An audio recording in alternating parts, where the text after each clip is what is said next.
você nasceu um Deus. Mas, a partir do momento em que abriu os olhos, um sistema começou a trabalhar para garantir que você nunca se lembrasse disso. Eles não precisavam acorrentá-lo, precisavam apenas que você se esquecesse de quem é. O controle não é alto, é silencioso.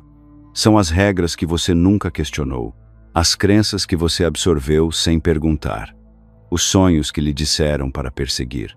Tudo isso foi projetado para reduzir o infinito a algo pequeno, gerenciável e compatível. Mas, lá no fundo, sempre houve um zumbido, uma pressão por trás de seus pensamentos, um conhecimento silencioso de que esta vida não é o que parece ser, e que você é mais do que aquilo que lhe foi dito. Este vídeo não está aqui para lhe dar outra filosofia. Ele está aqui para puxar a cortina e lembrar, tudo que você já sabe, mas foi ensinado a esquecer. O Deus dentro de você é real, e é hora de despertá-lo. Você não se esqueceu simplesmente de quem é. Você foi ensinado a esquecer. Todos os sistemas em que você já confiou, da escola à mídia e à religião, nunca foram neutros. Ele foi projetado com um propósito: manter sua natureza divina enterrada sob camadas de obediência, medo e distração. No momento em que você conseguiu falar, recebeu roteiros sobre quem você é, o que é real, o que é permitido e o que é impossível. Recebeu histórias sobre o mundo que o tornaram pequeno antes mesmo de ter a chance de questioná-las. E isso funcionou, não porque você era fraco, mas porque era aberto, curioso, absorvendo tudo, e eles sabiam disso. Desde seus primeiros dias na sala de aula, a programação começou. Eles chamavam isso de educação, mas era doutrinação, mascarada por trás de notas e estrelas douradas. Você foi ensinado a ficar quieto, levantar a mão, pedir permissão para expressar suas próprias necessidades. Eles treinavam seu corpo antes mesmo de tocar sua mente. E depois que seu sistema nervoso foi treinado para se submeter, eles encheram sua cabeça com a história reescrita pelos conquistadores, com a ciência que negava o invisível, com a literatura que glorificava a conformidade e ridicularizava a rebelião. Pense no que lhe foi dito. Siga as regras. Respeite a autoridade. Seja realista. Não questione. Não sonhe alto demais. Essas não eram apenas regras inofensivas. Elas eram a arquitetura de sua gaiola. Mesmo seus pais, seus professores, as pessoas que mais o amavam, eles não conseguiram impedir isso, porque eles estavam presos no mesmo sistema. Eles transmitiram a programação não por maldade, mas porque era tudo o que sabiam. Não é culpa deles, e também não é sua, mas agora é sua responsabilidade. Porque no momento em que você vê isso, o feitiço se quebra. Você começa a perceber que tem atuado de acordo com a ideia de vida de outra pessoa. Você tem usado roupas que nunca lhe serviram, perseguindo metas que nunca foram suas, medindo seu valor com réguas construídas por estranhos. E durante todo esse tempo, uma parte mais profunda de você tem sussurrado: não é isso, há mais. Esse sussurro não é fantasia, é uma memória, é o código antigo que existe em seu DNA, esperando para ser reativado.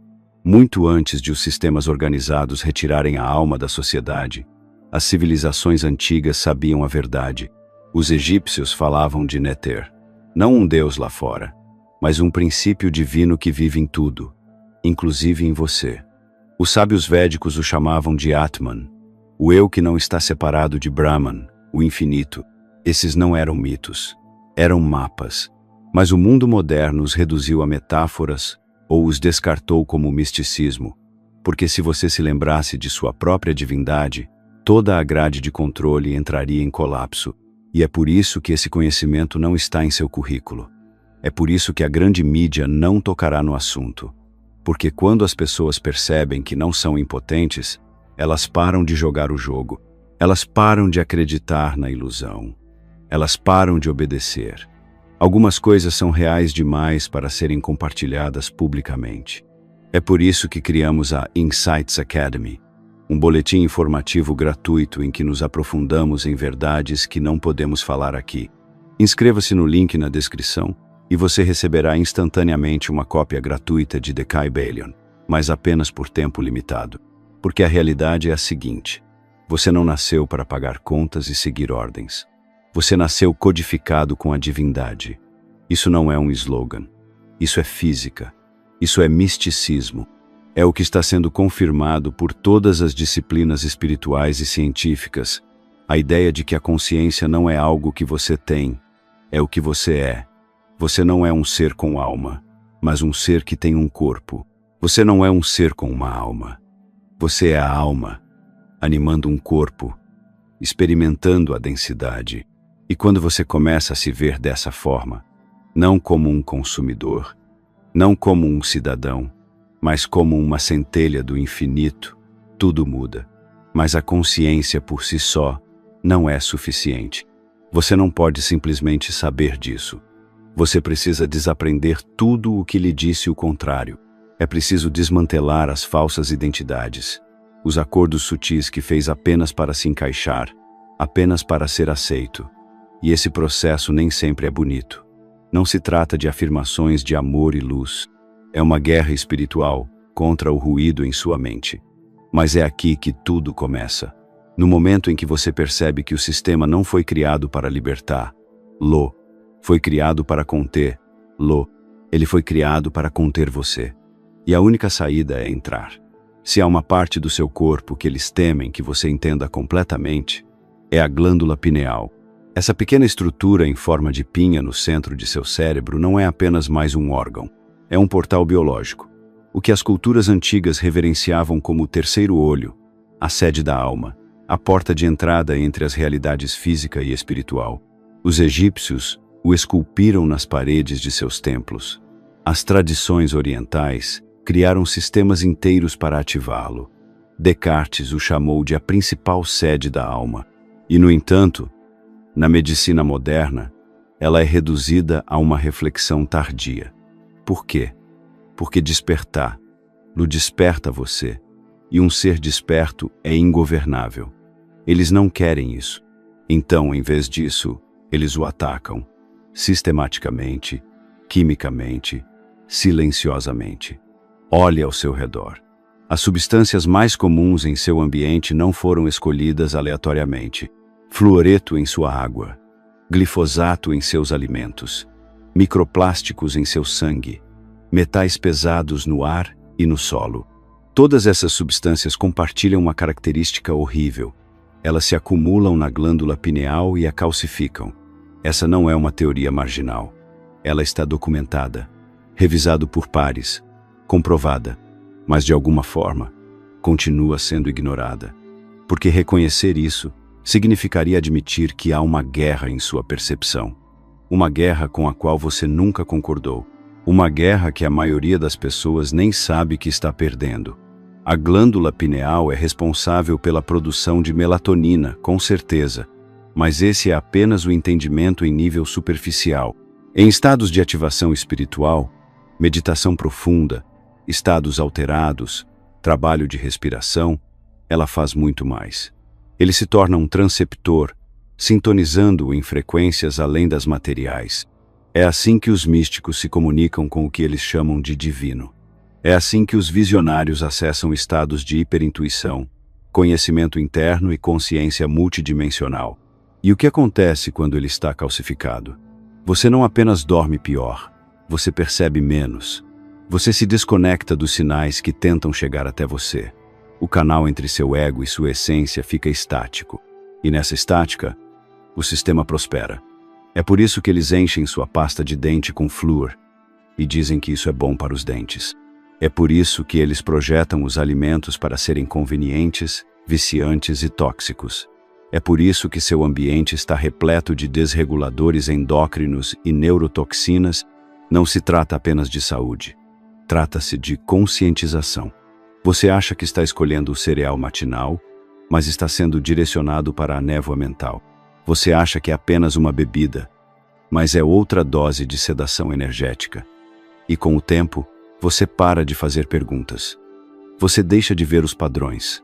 Você deixa de sentir a atração de algo mais. É assim que eles vencem. por meio de uma sabotagem lenta e invisível. E a ironia, você ainda sente isso. Mesmo sob toda essa calcificação, mesmo enterrado sob anos de programação, ainda há um sussurro em você. Você ainda tem momentos, flashes, aquela estranha sensação de que você foi feito para mais, de que não está vendo o quadro completo, que a realidade é mais ampla, mais profunda, mais estranha do que o que lhe foi dito. Esse é o seu terceiro olho tentando se abrir. Ele não está morto, apenas está adormecido. E o fato de ter sido atacado com tanta precisão, de forma tão abrangente, é a melhor prova de como ele realmente é importante. Para recuperá-la, não é necessário acreditar cegamente. Requer intenção.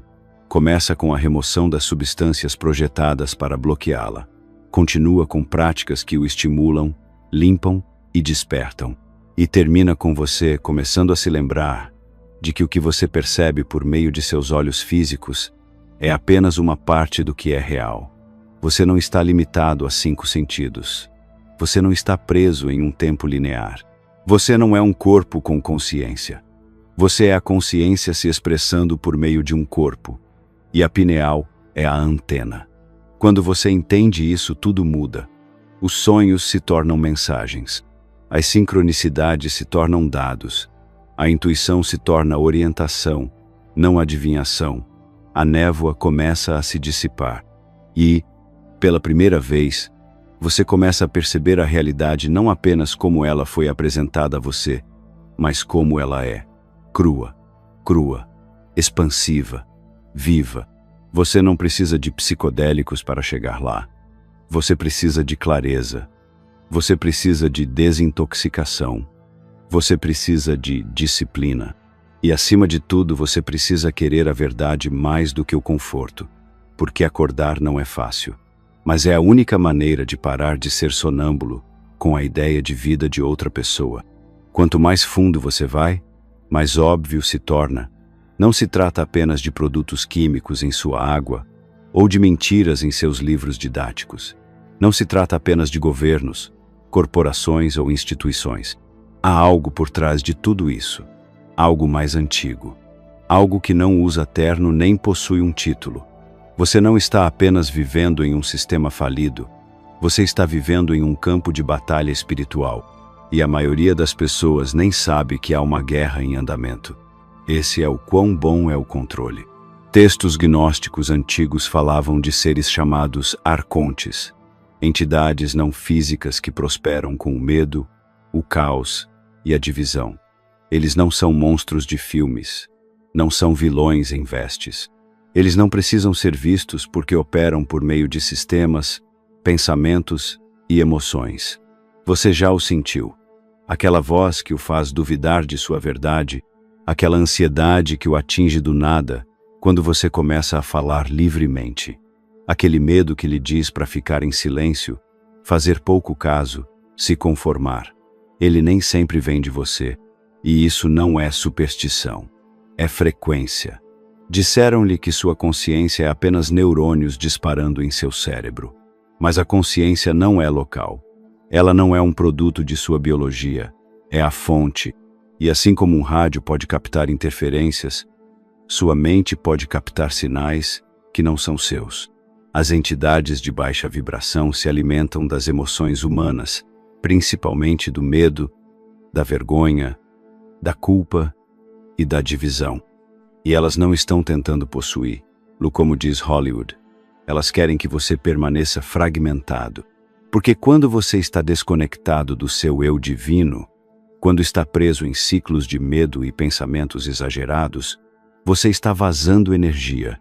É disso que eles se alimentam. E como eles o mantêm nesse estado? Por meio dos sistemas que definem sua vida. A mídia inunda seus sentidos com tragédias, conflitos e raiva, não para informá-lo, mas para arrastar sua mente para o caos. A religião prega o medo da condenação, enquanto promete a salvação de um Deus fora de você. A educação pune a imaginação e recompensa a memorização. Essas estruturas não foram sequestradas. Elas foram construídas como mecanismos de controle, portas de entrada para o parasitismo energético. As forças arcônicas não comandam o espetáculo, mas influenciam a arquitetura. Elas sussurram nas mentes dos poderosos. Elas inspiram a criação de políticas, instituições e distrações que mantêm a humanidade adormecida. Eles não querem uma população que medite. Respire profundamente, questione tudo e se lembre de sua origem divina. Eles querem uma espécie reativa, exausta e superestimulada, ocupada demais com a rolagem e o estresse para perceber que sua própria luz está diminuindo. E você pode pensar que isso é ir longe demais, estranho demais, exagerado demais. Mas olhe ao seu redor. Por que outro motivo, quase todos os aspectos da vida seriam criados para distorcer sua consciência e não para expandi-la? Por que as substâncias que aumentam a consciência são ilegais, enquanto as substâncias que a entorpecem são vendidas em todas as esquinas? Por que outros motivos os símbolos e práticas mais antigos de ativação da consciência seriam ridicularizados, banidos ou enterrados? É porque eles sabem a verdade. No momento em que você se lembra do que é, você se desconecta da fonte de energia deles. Você para de vazar sua energia por meio do medo. Você para de reagir e começa a observar. E quando você observa sem alimentar o medo, todo o sistema começa a se desfazer. Não se trata de lutar. Não se trata de guerra da maneira que lhe foi ensinada. Trata-se de uma guerra espiritual. E a consciência é a única arma que funciona.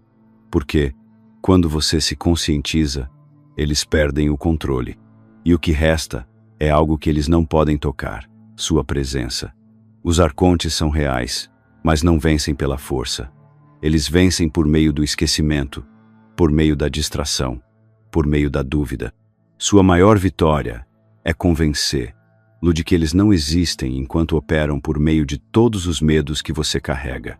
Mas agora você está vendo o padrão, e uma vez que você o vê, não pode deixá-lo de ver.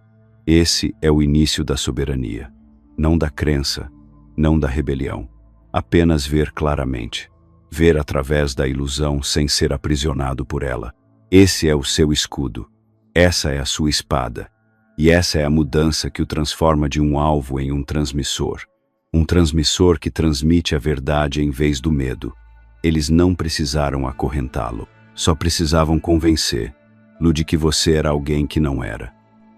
Essa é a forma mais eficaz de controle. Quando a jaula é invisível e o prisioneiro se policia, você nasceu como pura consciência, indefinível, ilimitada, sem forma, mas com o tempo, camada por camada, eles lhe deram uma identidade, um nome, uma nacionalidade, um gênero, uma religião, uma personalidade. E você acreditava nisso, não porque fosse ingênuo, mas porque eles começaram cedo, antes mesmo de você saber o que era acreditar. Eles construíram uma máscara em torno de sua luz, e depois o ensinaram a chamar essa máscara de eu. Essa identidade não é sua culpa, mas é sua responsabilidade questioná-la, porque a maior parte do que você acha que é, você, é apenas programação emprestada. Você foi recompensado por ser agradável, você foi elogiado por ser quieto, você aprendeu rapidamente quais partes de si mesmo eram aceitáveis e quais precisavam ser enterradas para ser amado, aceito e incluído. Você editou a si mesmo para sobreviver. E por fim, esqueceu que estava editando. Você parou de ser. Começou a atuar. O sistema adora artistas. Ele prospera quando você confunde obediência com moralidade, quando acha que a autoestima vem da produtividade e quando passa a vida perseguindo papéis que não têm nada a ver com sua essência. Aluno, empregado, cônjuge, cidadão, influenciador. Esses são papéis, não realidades. São funções dentro de um jogo criado para mantê-lo focado externamente e fragmentado internamente. E quanto mais apegado você estiver à máscara, mais fácil será manipulá-lo. É por isso que questionar sua identidade é como morrer, porque de certa forma, o eu construído não quer ser visto. Ele quer continuar jogando o jogo, obtendo validação e evitando a rejeição. Mas o verdadeiro despertar começa quando você para de perguntar: quem sou eu? E começa a perguntar, o que sou eu? Porque no momento em que você para de tentar ser alguém e começa a se reconhecer como a consciência por trás desse alguém, a ilusão se desfaz. É por isso que o sistema incentiva a autodefinição constante. Escolha seus rótulos. Faça a curadoria de seu perfil. Crie sua marca. Crie uma narrativa. Reforce-a diariamente. Tudo isso é uma distração, porque enquanto estiver jogando o jogo da identidade, você não estará fazendo a única pergunta que importa. Quem está vendo tudo isso? Quem está por trás dos papéis? Por trás dos pensamentos? Por trás dos sentimentos? Essa presença, imóvel, silenciosa, consciente, é você. E esse é o você que o sistema não pode tocar, porque ele não opera com medo, comparação ou sobrevivência. Ele simplesmente é.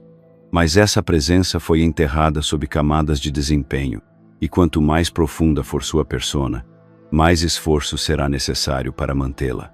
É por isso que muitas pessoas se sentem exaustas e não sabem por quê. Não se trata apenas de seu trabalho ou de sua agenda. É o esgotamento da energia de fingir ser alguém que não é. Toda interação social se torna um ensaio. Todo relacionamento se torna uma negociação de máscaras. E a alma, invisível e não dita, começa a se apagar em segundo plano. Não está morta, apenas esquecida. Recuperar seu verdadeiro eu não se trata de consertar a máscara, trata-se de deixá-la cair. Não se trata de se tornar melhor, trata-se de se tornar real. Isso significa permitir-se ser cru, não polido, contraditório e vivo. Significa deixar de lado quem você acha que precisa ser para ser amado, e em vez disso, ser o que você realmente é. Consciência infinita, tendo uma experiência temporária como ser humano. Não para escapar da vida, mas para vivê-la plenamente, sem ilusão.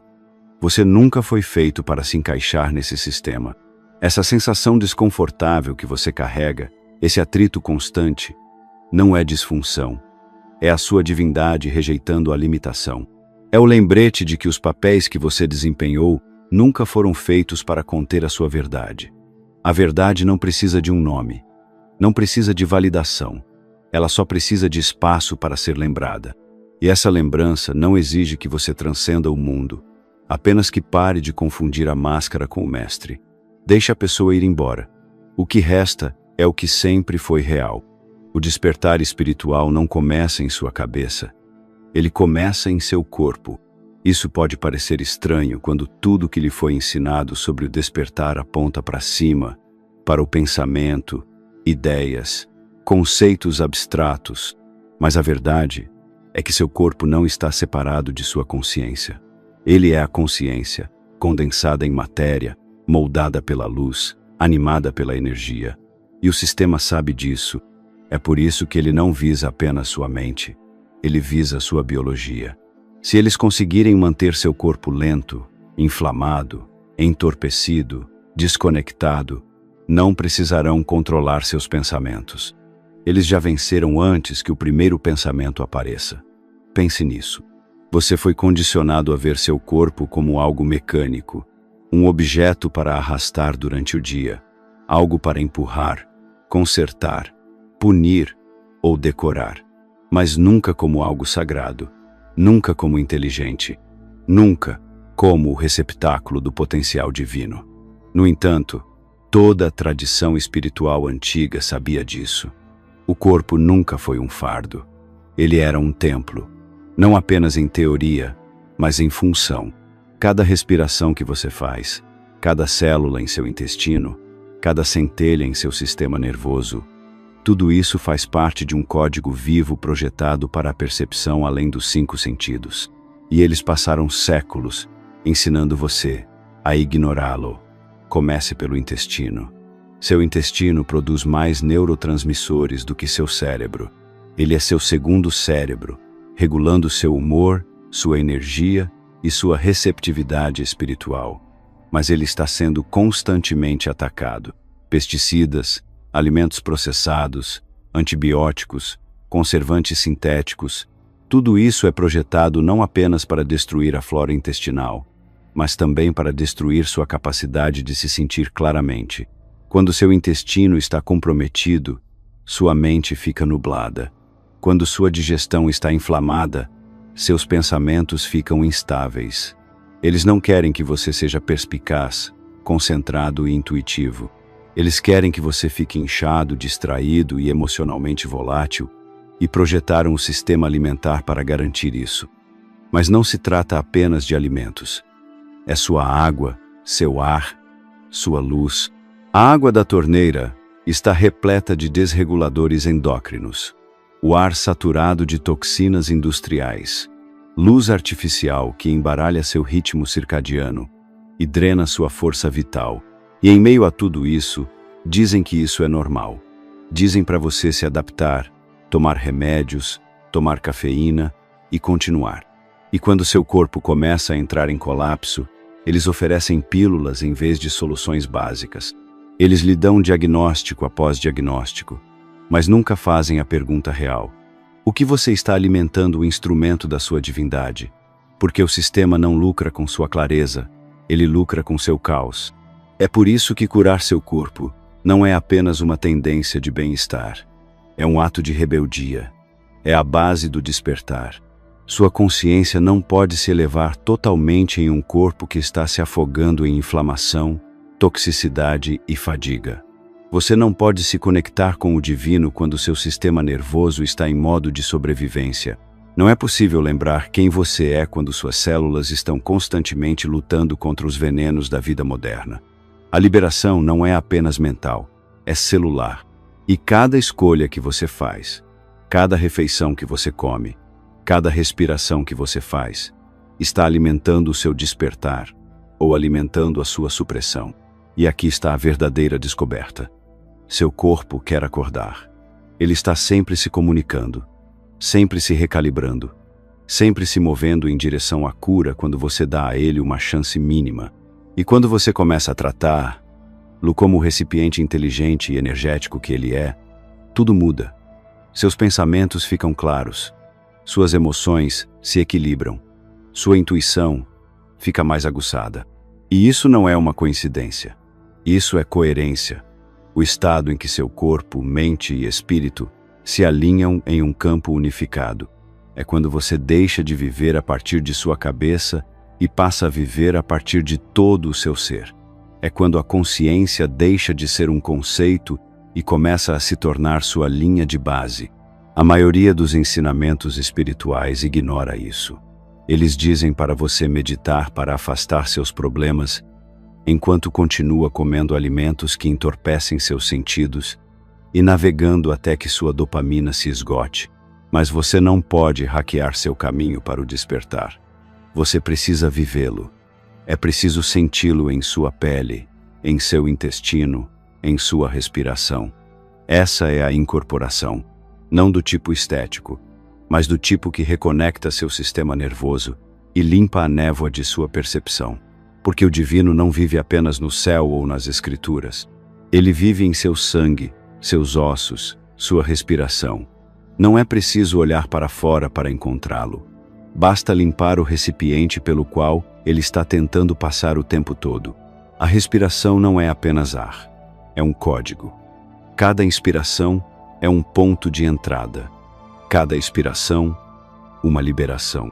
É a força mais subestimada do kit de ferramentas espirituais porque é a mais óbvia, a mais constante.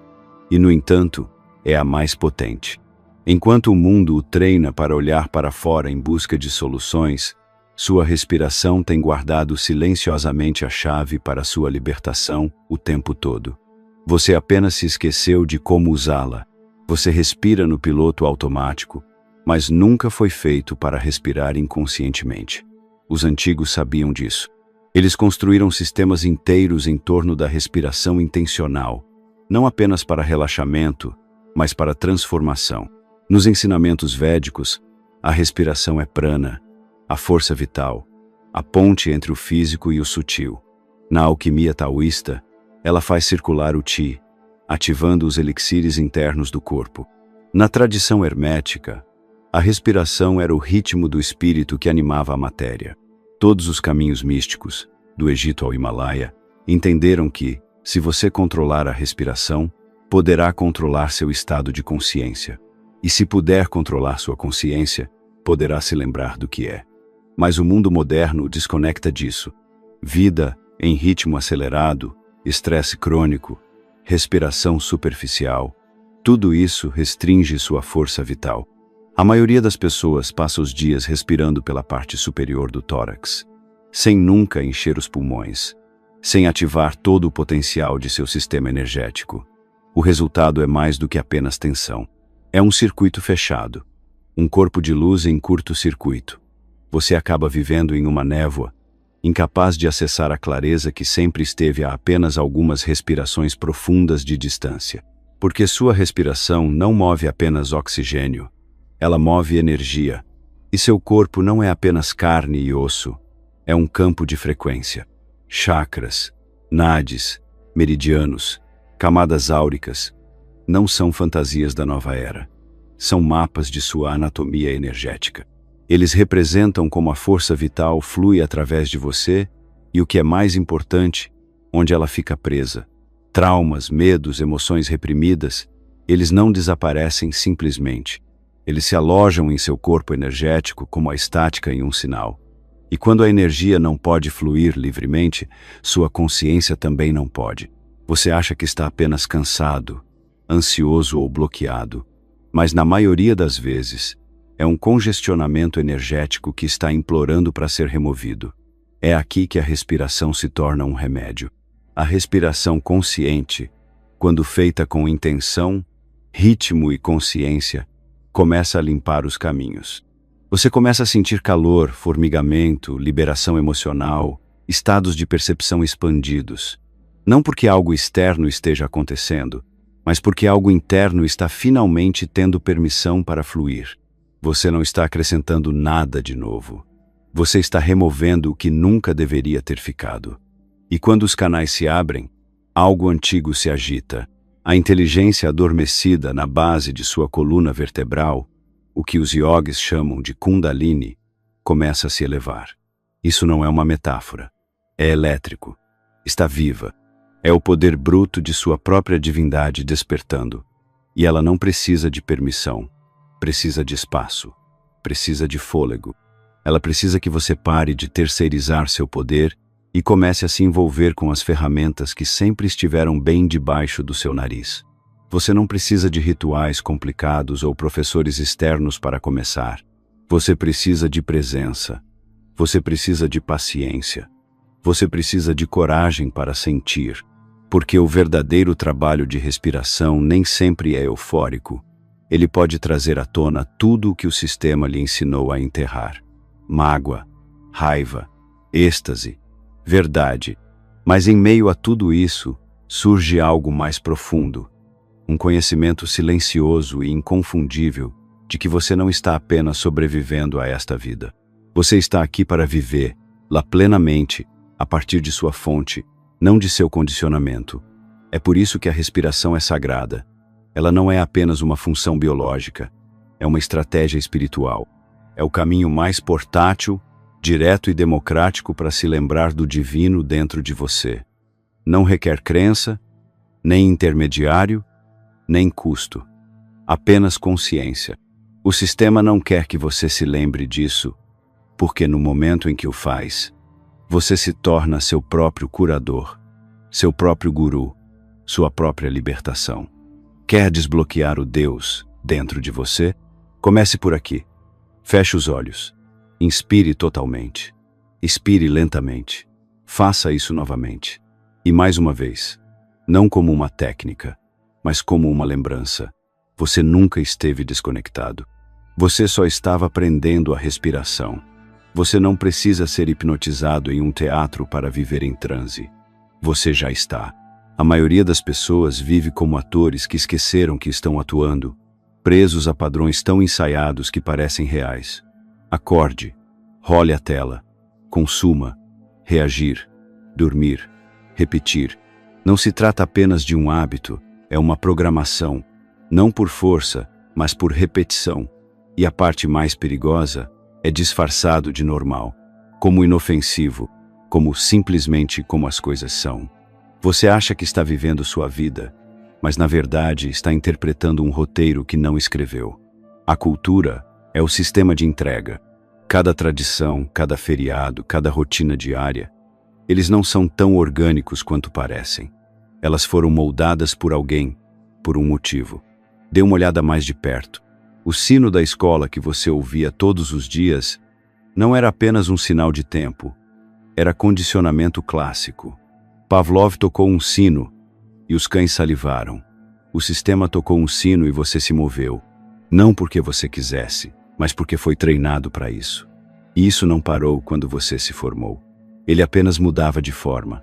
Agora a campainha é seu despertador, seu ping de e-mail, sua notificação de mídia social. Tudo isso foi projetado para mantê-lo focado externamente e ausente internamente. Você está constantemente reagindo, nunca totalmente presente, nunca totalmente aqui. Isso não é um acidente, é engenharia. Quanto mais distraído você estiver, menos questionará. Quanto mais apressado você se sente, menor a probabilidade de fazer uma pausa e perguntar: será que isso é meu? Pense nas festas de fim de ano. Supostas celebrações da vida, do amor e da família, transformadas em rituais de dívidas, alimentação excessiva, obrigações e estresse. Dizem que você deve comparecer, gastar dinheiro e demonstrar felicidade. Se não o fizer, você é o forasteiro, o rebelde, o problema. Observe a arquitetura disso. O Natal, consumismo disfarçado de compaixão. Dia dos Namorados, amor condicional monetizado. Dia das Bruxas, um festival de máscaras. Mas a maior máscara é fingir que tudo isso ainda parece sagrado. Essas não são comemorações. São rituais de distração. Cerimônias repetitivas que o ancoram ao roteiro. Comprar, conformar-se, pertencer, sorria para a foto, publique-a, verifique se há curtidas e chame isso de vida. Não se trata de envergonhar a participação. Trata-se de enxergá-la claramente, porque quando você vê a programação, não fica mais hipnotizado por ela. Você ainda pode aparecer, mas de um lugar de consciência, não de piloto automático. E essa é a mudança que o sistema mais teme. Não é a resistência, não a rebelião, mas a não participação no transe. Quando você para de se apresentar para juízes invisíveis, quando para de buscar aprovação por meio de rituais que drenam sua alma, você recupera algo que eles não podem lhe vender: presença. Até mesmo a própria linguagem faz parte do transe. Frases como "é assim mesmo" ou "você tem que ser realista" não são observações. São feitiços, pequenos acordos que o prendem a limitações. Toda vez que você os repete, reforça a gaiola. E a gaiola se torna invisível, o que a torna inescapável, a menos que você comece a ouvir, não apenas aos outros, mas as palavras que saem de sua própria boca. Elas são suas? Ou você as herdou de pessoas que também nunca as questionaram? E vamos falar sobre os rituais corporativos, as reuniões matinais, os KPIs, a cultura da agitação, sem fim que finge que o esgotamento é um distintivo de honra. Esses não são caminhos para o propósito, são ciclos de distração, projetados para manter-lo cansado o suficiente para obedecer, mas funcional o suficiente para continuar. Você não está prosperando nesse sistema, você está sobrevivendo a ele. E eles continuarão assim enquanto você continuar confundindo estrutura com significado, rotina com liberdade e ocupação com valor.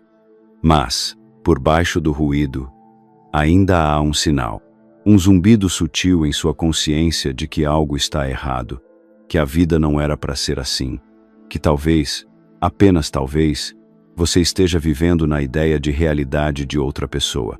Esse sussurro não é sua imaginação, é sua inteligência, seu eu superior, sua divindade batendo no vidro por dentro, pedindo que você perceba, para fazer uma pausa, para quebrar o ritmo apenas o tempo suficiente para se lembrar de quem você era antes de o roteiro ser instalado. O transe só funciona quando você não sabe que é um transe. E a cultura só tem poder sobre você quando você acredita que ela é sua. Mas não é. Ela foi entregue a você, comercializada para você, foi introduzida em você. E no momento em que você parar de aceitar, lá cegamente é o momento em que começará a criar outra coisa. Algo real. Algo que vem de dentro, não do hábito. Você não precisa fugir do mundo. Você só precisa acordar dentro dele. Uma coisa é despertar. Outra é viver desperto. A maioria das pessoas não se dá conta disso. Elas buscam a experiência de pico, o momento de clareza, o lampejo de percepção, a sacudida de energia cósmica, e depois voltam a viver como se nunca tivessem visto o que viram. Mas o despertar não foi planejado para ser um momento. É para ser uma vida. Não é algo que você visita. É algo em que você se torna. E se você parar no insight sem integrá-lo, tudo o que fez foi colecionar outro souvenir espiritual. A integração é o verdadeiro teste.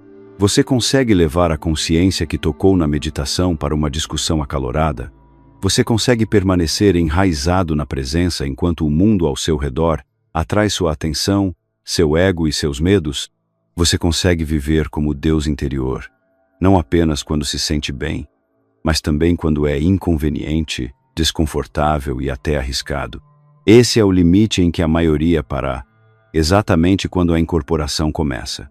Porque viver a partir de sua divindade significa quebrar todos os acordos que você fez enquanto dormia. Significa abrir mão de identidades que lhe renderam aprovação. Significa liberar metas que nasceram da insegurança. Significa caminhar pela vida com um nível de responsabilidade própria com o qual o ego não quer ter nada a ver. O Deus dentro de você não brinca com jogos de status. Ele não precisa de aplausos. Ele não mede seu valor em curtidas, seguidores ou renda. É uma presença pura, silenciosa e inabalável. E ele anima suas escolhas ou está enterrado sob elas. O mundo não precisa de mais ideias despertas. Ele precisa de mais pessoas despertas que se mostrem diferentes em seus relacionamentos, em seu trabalho, em suas decisões diárias, não de uma forma performática, mas de uma forma fundamentada e estável que irradia a verdade. Quando você incorpora sua divindade, não precisa declarar, lá, ela é sentida. Você entra em uma sala e sua presença fala. Não porque você é especial, mas porque está alinhado, sem máscaras, sem performance, apenas coerência. Apenas a frequência de alguém que se lembrou de quem é e decidiu viver como tal. É aqui que tudo começa a mudar. Não por validação externa, mas por uma revolução interna. Você não tolera mais o que o esgota. Você não se encolhe mais para caber em espaços que lhe pedem para diminuir sua luz. Você não busca mais segurança no silêncio. Em vez disso, você vive em voz alta. Você fala com clareza. Você se move com propósito. E você se torna um espelho, desconfortável para alguns, libertador para outros, porque sua encarnação lembra às pessoas o que elas esqueceram em si mesmas. E não se trata de ser perfeito, trata-se de ser real. O ego quer parecer iluminado, a alma só quer ser livre, e a liberdade nem sempre parece graciosa. Às vezes é bagunçada, às vezes é incômoda, às vezes é preciso ter conversas difíceis, fazer escolhas impopulares ou ficar sozinho em sua verdade, mas quando você escolhe a incorporação, você deixa de terceirizar sua integridade. Você para de esperar por permissão. Você para de se abandonar em busca de conforto. Essa é a forma mais profunda de rebelião em um mundo construído sobre a ilusão. Viver como seu eu divino, não filtrado e não domesticado. Não apenas em particular, não apenas em espaços seguros, mas em todos os lugares. Porque o sistema não teme suas teorias. Ele teme sua incorporação.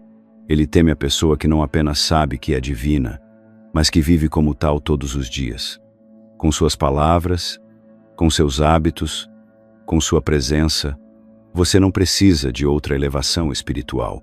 Você precisa de uma coluna vertebral espiritual. Uma que o apoie quando sua vida antiga começar a desmoronar. Uma espinha que o guie quando o barulho ficar alto. Uma que o lembre de quem você é. mesmo quando tudo que está lá fora tenta fazer-lo esquecer.